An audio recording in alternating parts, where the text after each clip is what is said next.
Entre a terra e o céu, capítulo 19, dor e surpresa. Júlio, Júlio, comparece, covarde, bramia o enfermeiro possesso. E percebendo talvez a simpatia que Amaro nos conquistara, a face da serenidade com que suportava a situação, prosseguiu invocando o revel. Comparece para desmascarar o patife que procura comover-nos? Júlio, odeio-te, mas é necessário, apareças, acusa teu desalmado assassino.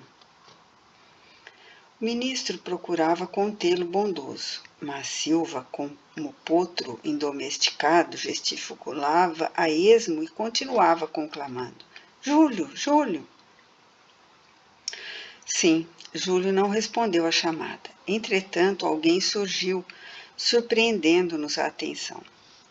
A irmã Blandina, em pessoa, qual se fora nominalmente intimada, estacou junto de nós. Envolvidos na doce luz que nos banhou de improviso, aquietamo-nos perplexo, à exceção de Clarencio, que se mantinha calmo como se aguardasse semelhante visita. Depois de saudar-nos, Blandina rogou humilde. Irmãos, por amor a Jesus, atendei. Temos Júlio sob a nossa guarda. Acha-se doente, aflito. Vossos apelos individuais alteram-lhe o modo de ser. Poderia colocar-se mentalmente ao vosso encontro. Contudo, atravessa agora difíceis provas de reajuste. Venho implorar-vos caridade. Compadecei-vos de quem hoje se esforça por olvidar o que foi ontem, para regenerar-se amanhã com eficiência.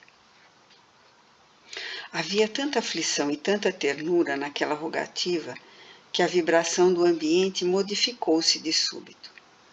Comecei a entender com mais clareza a trama obscura do romance vivo que abordávamos. Júlio, o menino doente, era o companheiro que voltava na condição de filho do amigo, com quem outrora se desaviera.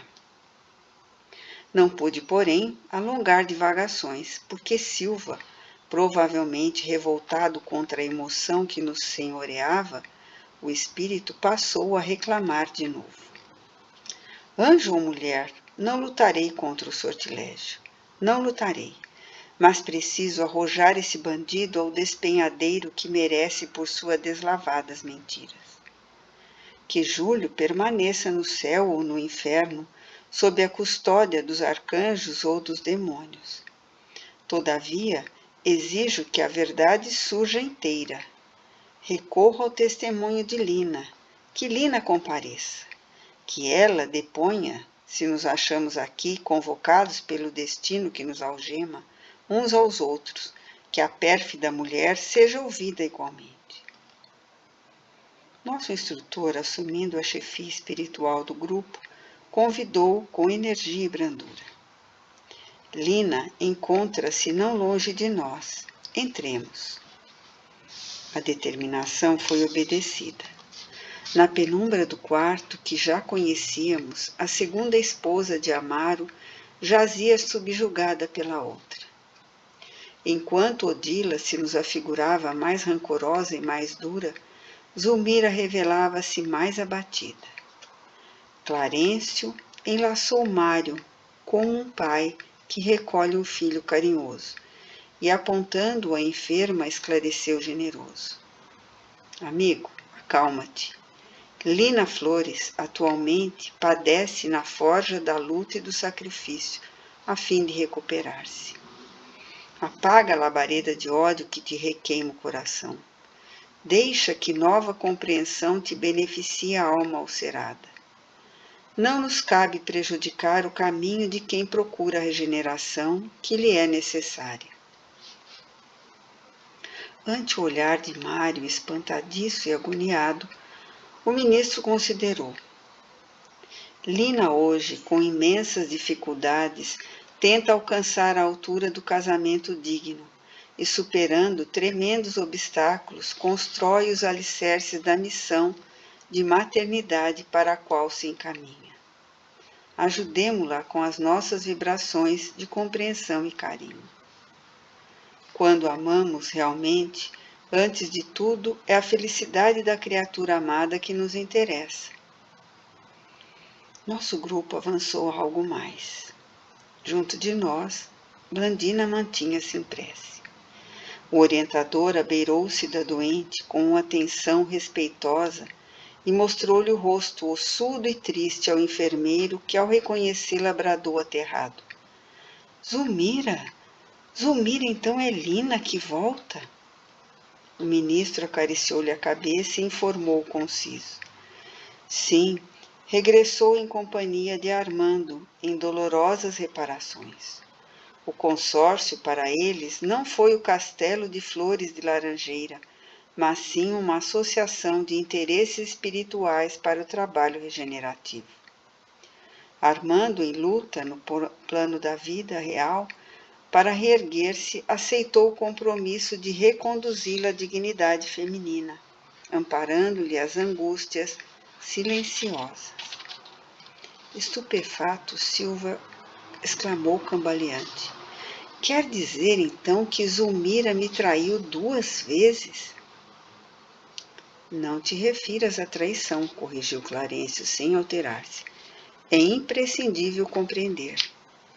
Armando ontem escutou pelos inferiores incompatíveis com as responsabilidades de que se via depositário.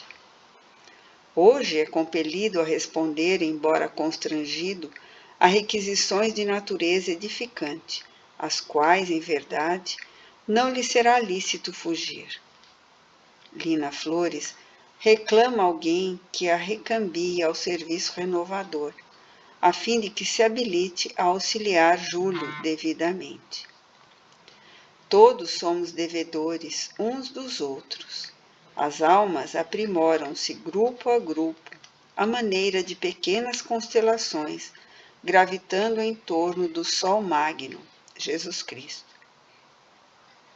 Como um astro que se distancia do núcleo em que se integra, abandonaste a órbita de velhos companheiros de evolução, caindo pelas vibrações de afetividade e ódio no centro de forças em que Leonardo Pires e Lola e Barruri aguardam-te a precisa cooperação, de modo a se liberarem perante a lei. Amaro, noutro tempo, separou Zulmira e Júlio, estabelecendo espinheiros dilacerantes entre os dois. Agora, cabe-lhe reuni-los no carinho familiar, para que na posição de mãe e filho se reajustem na afeição santificadora. Antigamente, isolaste Leonardo da afetuosa assistência de Lula, criando embaraços asfixiantes à própria marcha.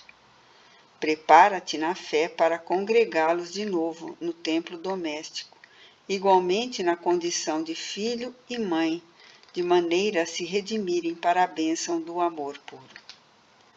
Nossas ações são pesadas na justiça divina. Não podemos enganar o Supremo Senhor. Nossos débitos, por isso mesmo, devem ser resgatados, ceitil a ceitil. A ligeira prelação trouxera-nos enorme proveito. Amaro dobrara a cerviz, revelando-se disposto a obedecer os ditames da natureza superior, fossem como fossem. Silva, no entanto, não parecia desperto para as verdades que Clarencio pronunciara. Hipnotizado na contemplação da mulher querida, demonstrava-se indiferente. Depois de fitá-la, absorto entre o carinho e a aversão, quebrou a quietude que envolvera o recinto, rugindo desesperado. Não posso modificar-me, desgraçado de mim. Odiarei a infame que voltou. Somente a vingança me convém. Não quero perdoar. Novamente enraivecido e inquieto, como fera solta, ergui os punhos cerrados contra a desditosa mulher que jazia no leito em lastimável prostração. Seu veículo espiritual rodeava-se agora de um halo cinzento escuro, que despendia raios desagradáveis e perturbantes.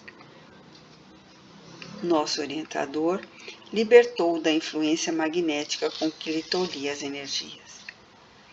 Tão logo se reconheceu sem o controle que sofreava o movimento, Silva retrocedeu, exclamando: "Não suporto mais, não suporto mais!" e correu para o seio da noite. Clarencio recomendou-nos seguir-lhe o passo enquanto prestaria assistência ao ferroviário e à esposa, em colaboração com Blandina. O enfermeiro, de certo, informou o ministro prestimoso, retomaria o corpo denso em aflitivas condições de saúde. Passes anestesiantes deviam favorecê-lo. Não podia lembrar a experiência grave daquela hora. A aventura provocada pela insistência mental dele mesmo era suscetível de perigosas consequências. Num átimo, Hilário e eu achamo-nos ao lado de Silva, que aderia ao envoltório de carne com o automatismo da molécula de ferro atraída pelo ímã. Examinamo-lo atentamente. O peito arfava-lhe sibilante. O coração acusava-se desgovernado sob o império de insopitável arritmia.